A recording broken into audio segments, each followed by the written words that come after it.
ఓం గంగణపతే నమ ఐం సరస్వత్యై నమ గాయత్రీ పరంబికాయ నమ దుం దుర్గాయ నమ క్రీం క్రీం మహాకాళికాయ నమ ఓం నమ శివాయ శివాయ గురవే నమ యా దేవీ సర్వభూతేషు మాతృరూపేణ సంస్థితః నమస్తస్యై నమస్తస్యై నమస్తస్యై నమో నమః క్రీం మహాకాళికాయ నమ ద్రాం దత్తాత్రేయాయ నమ ఓం నమో భగవతే మేధా దక్షిణామూర్తి మహ్యం మేధాం ప్రజ్ఞా ప్రయచ్చస్వ క్లీం కృష్ణాయ గోవిందాయ గోపీజనవల్లభాయ శ్రీకృష్ణ పరబ్రహ్మణే పరంజ్యోతిషే నమ ఆదిత్యాది నవగ్రహ దేవతాయ నమ మాతృభ్యో పితృభ్యో ఋషిభ్యో గురుభ్యో నమో నమ.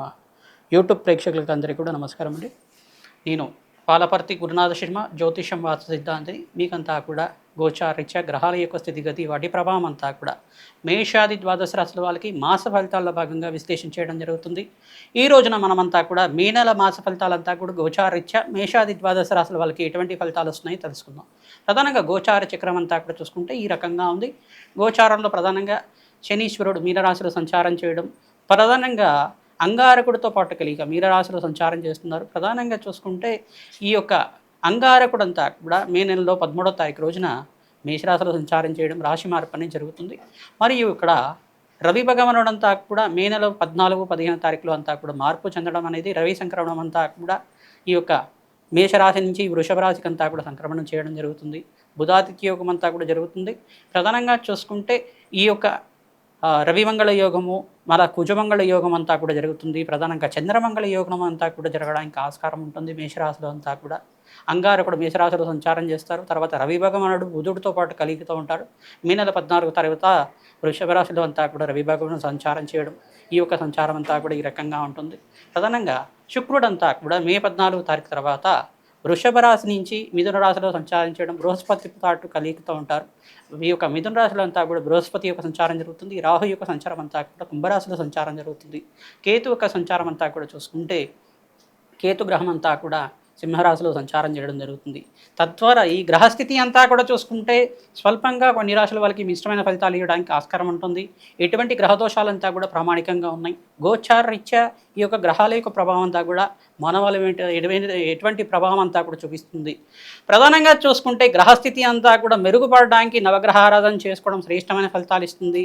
జన్మాంతరమైన మహాపాతక దోష నివారణార్థం ప్రతినిత్యం కూడా జగన్మాత ఆరాధన చేసుకోవడం, దేవీ కట్మాల స్తోత్రం అంతా కూడా పఠించడం వల్ల అఖండ లాభాలు సిద్ధించడానికి ఆస్కారం ఉంటుంది.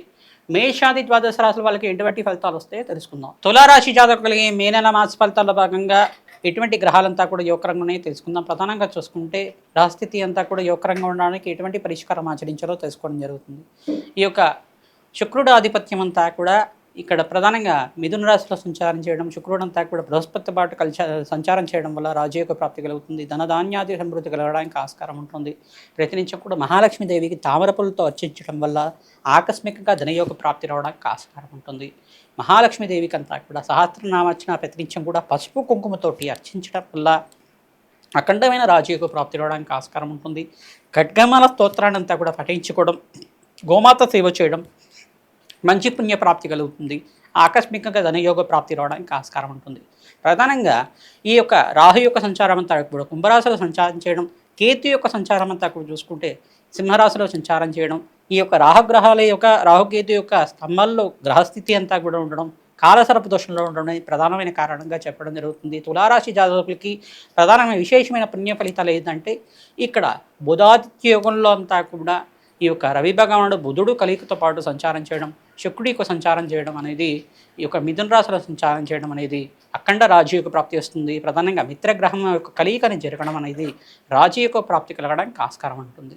ధనధాన్యాది సమృద్ధి కలగడానికి మీరంతా కూడా నూతన వ్యక్తుల పరిచయం వల్ల, స్నేహితుల యొక్క పరిచయం వల్ల మీకంతా కూడా మంచి లాభాలు గణించడానికి ఆస్కారం ఉంటుంది. 14వ తారీఖు, 17వ తారీఖు, 18వ తారీఖు, 27వ తారీఖు లోపల మంచి శుభమైన వార్త వింటారు. ధనధాన్యాది సమృద్ధి కలగడానికి, ఆకస్మిక ధనయోగ ప్రాప్తి రావడానికి రాజశ్యామల యజ్ఞాధికతలు ఆచరించండి. జాతకరీత్యా ఉన్న దోషాలకి పరిహారం చేసుకోండి. తద్వారా రాజయోగ ప్రాప్తి లభిస్తుంది. అన్నదానం చేయడానికి ప్రయత్నం చేయండి. హనుమతారాధనలో భాగంగా హనుమత్ జయంతి రోజున విశేషంగా నాగవల్లి దళాచన పూజ చేసుకోవడం, మన్యసూక్త పారాయణం చేయించడం విశేషమైన లాభాలు గణించడానికి ఆస్కారం ఉంటుంది. రామాలయంలో శ్రీరామచంద్ర స్వామికి ప్రీతికరంగా తులసి మాలను సమర్పించడం, సీతారాముల కళ్యాణం ఆచరించడం వల్ల అఖండమైన శుభమైన ఫలితాలు పొందుతారు. శీఘ్ర కళ్యాణ యోగ ప్రాప్తి కలుగుతుంది. వంశాభివృద్ధి కలుగుతుంది. ధనధాన్యాది సమృద్ధి కలుగుతుంది. అఖండమైన ఐశ్వర్య ప్రాప్తి కలగడానికి ఆస్కారం ఉంటుంది. శ్రీమాత్రే నమః. శ్రీరామ జయ రామ జయ జయ రామ రామాయ.